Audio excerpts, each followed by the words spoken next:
Well, we're watching the last little bit of this cloud cover make its way out, and then you see the sun start to come up, but the humidity is going strong out there, and we're continuing to hold on to some of these warmer temperatures as we could find ourselves into those mid-80s. Right now, we're looking at the temperature change over the last 24 hours. We're up about 10 degrees from those overnight lows down into those upper 60s right now, leveling out in those upper 70s across the entire region. 78 right now in San Angelo. Everybody else is already pushing up into those lower 80s right now, but of course that sunset's getting earlier and earlier, so the cool down could be happening a lot sooner right now. Now, I'm always looking for 10 degrees because that's a standard atmospheric condition. Now, you see us fall inside that range every once in a while, but right now with those high humidity values, everybody else is in those 80s, while San Angelo here is at 78, as well as Coleman across the entire region. Now, dew points haven't moved anywhere. They're still in those 60s and 70s, but you don't need me to tell you that the humidity indices are definitely way up there. And then those 70s and those 60s without a cloud in sight right now. Well,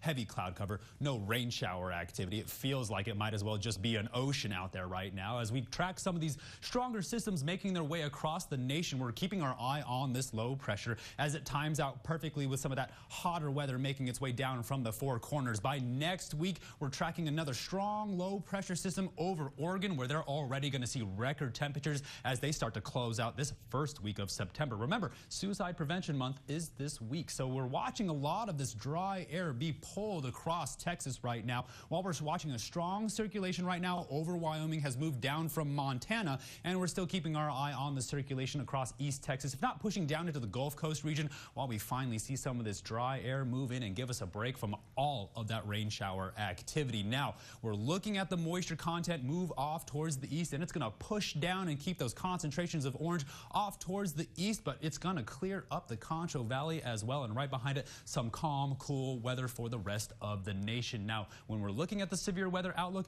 we are still inside of that marginal category right now. And speaking of severe weather, quite the active hurricane season right now across the entire tropics. There's one region up off towards the east, another one down in the Gulf Coast region, one over the western Atlantic, and then another one right behind me. Anywhere in between these areas, they have anywhere from 10 to 30% chance of formation in the next 7 days, and we really have our eye on this one across the Gulf Coast region. Now, Steve and I were talking about whether or not Hurricane Beryl dropped enough rain compared to what we saw in the last couple of days.